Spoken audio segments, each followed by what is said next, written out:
Fala pessoal, tudo bom com vocês? Esse é o canal LF Investidor, trazendo mais um vídeo aí.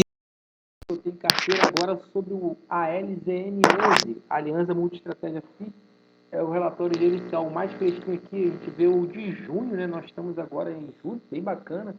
E aí você pega, eu já peço também aquele like maroto, também que ative o sininho e que também comente aqui se você gosta desse fundo, o que você acha e o que você queria saber mais sobre os fundos imobiliários. Tá bom, pessoal? Vamos começar aqui.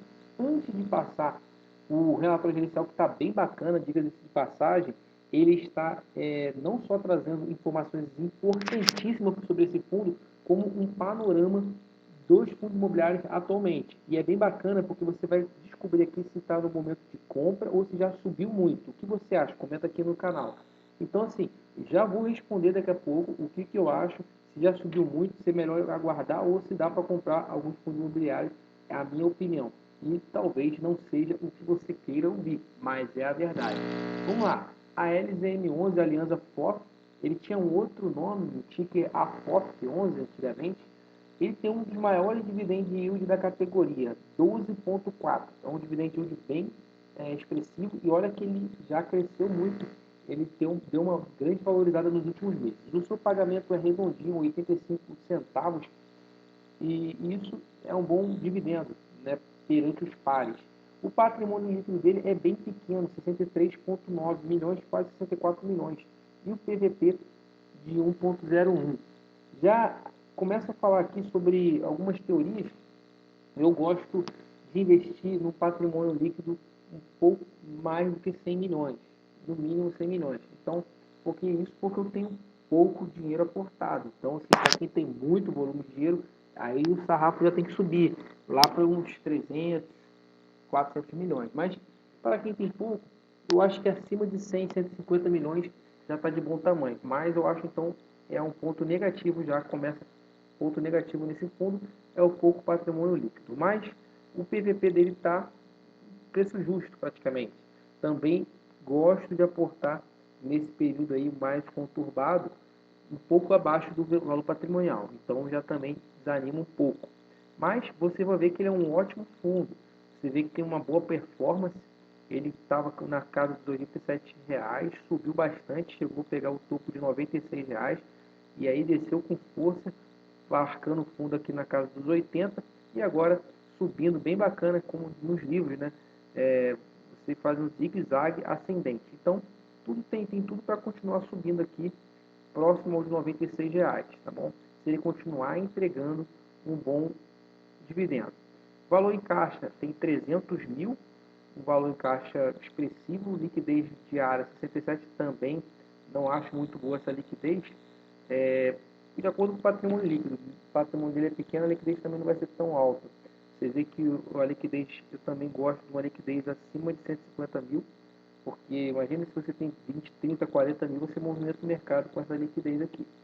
E o valor patrimonial dele está bem próximo. Tem poucos cotistas, 3.711, e não participa do IFIX. Vamos prosseguir. Quando a gente prossegue aqui, a gente vê que ele é bem novo. Em 2021, ele pagou um dividendo bacana, subiu bastante para 2022 e em 2023, no meio do ano, já está mais ou menos na metade, bem próximo, provavelmente bem próximo o de 2022. Quando você vê o rendimento dele, ele está pagando aí um rendimento de mais de R$ 1, o que dá um dividend yield bem próximo a 1 em alguma coisa, tá bom? Então vamos prosseguir. Isso aqui foi no começo de 2022. Aí ele subiu e deu uma diminuída no dividendo. Deu uma diminuída no dividendo para em torno de 85 centavos. E aí já, claro que também diminuiu o seu dividend yield para 0,92, 0,91. Mas ainda está um bom dividendo, considero bem próximo do valor patrimonial. Vamos para o relatório gerencial agora. Essas são as informações mais relevantes do fundo, 85 centavos por cota. Ele vai fazer um dividend yield anualizado. Já falei dessas informações. Vamos falar sobre a taxa de performance. Ele paga 20% do total de retorno que exceder a variação do CDI. Acho uma taxa um pouco salgada, poderia de repente ser 10%, que é o que é praticado, mas a taxa de administração dele de 0,8 é uma taxa baixa, então se compensa aí.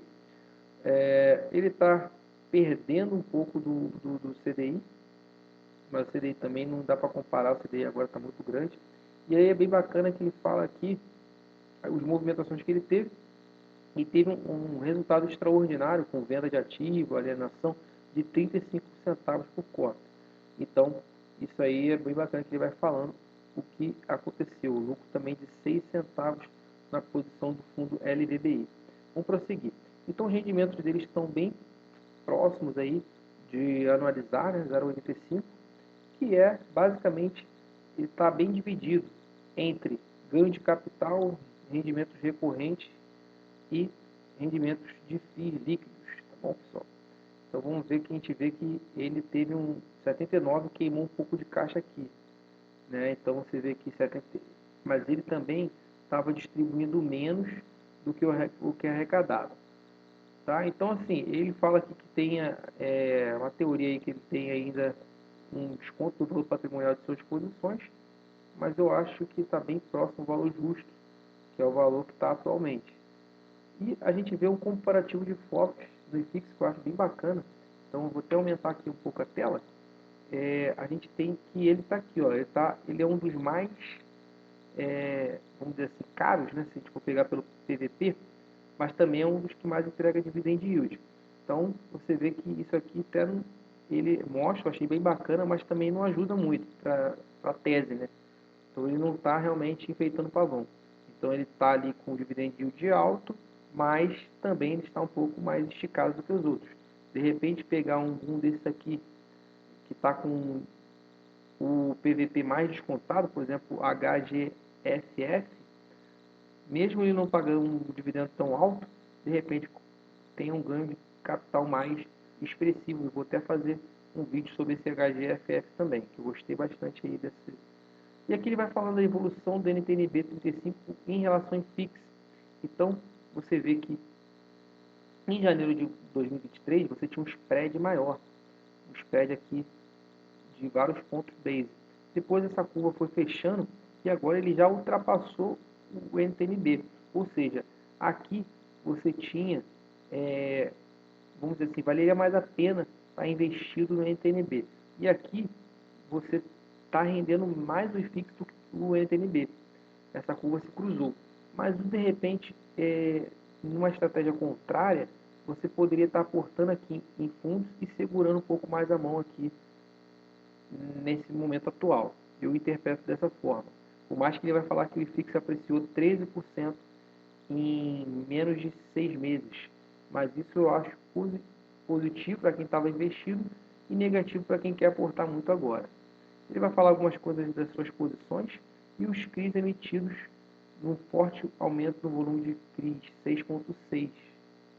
Beleza, pessoal? Então, o resultado detalhado aqui, rendimento dos FIIs 55 centavos, de CRIs 32 centavos, aplicação de financeiro 1 centavinho, despesas operacionais 10 centavos e um ajuste de distribuição de 6 centavos.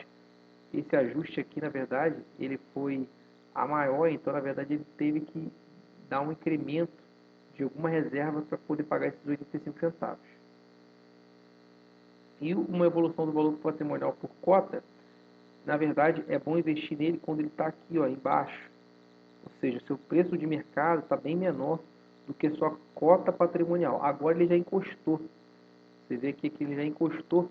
Não seria o melhor momento de aportar, na minha opinião. Isso não é recomendação nem de compra nem de venda. Tanto é que eu não estou vendendo ele. Por mais que eu não estou aportando. Então você vê que ele tem um rendimento bacana, ou seja, é um bom fundo.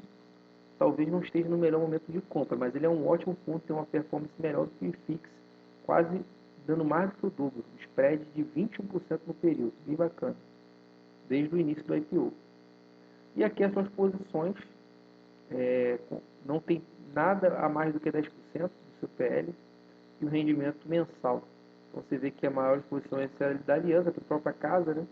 Composição de carteira de FIIs, e ele tem uns FIIs bem bacanas, bem, uns FIIs que não são tão comuns, e uma boa divisão por setor.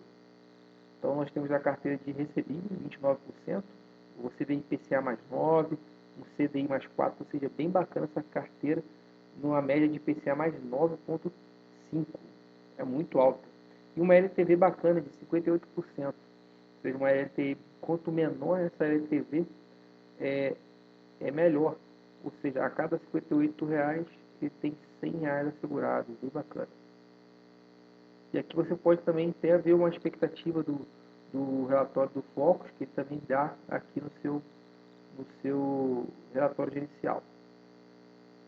Prosseguindo, que a gente vai prosseguir aqui na análise. Então, resumindo, é um fundo bom que, na minha opinião, não está no seu melhor momento de compra, mas que vale a pena continuar investindo e ficar no radar de quem quer também aportar nesse fundo.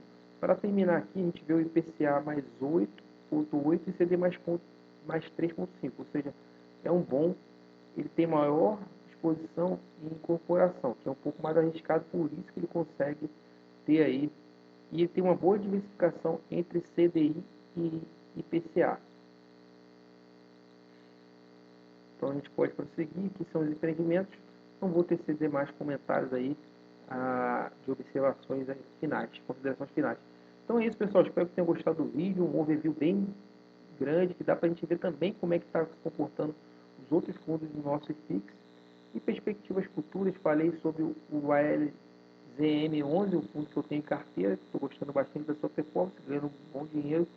E é isso aí, pessoal. Vamos que vamos. Bom investimento a todos. Espero até a próxima. E comente aqui se você tem esse fundo e o que você acha dele.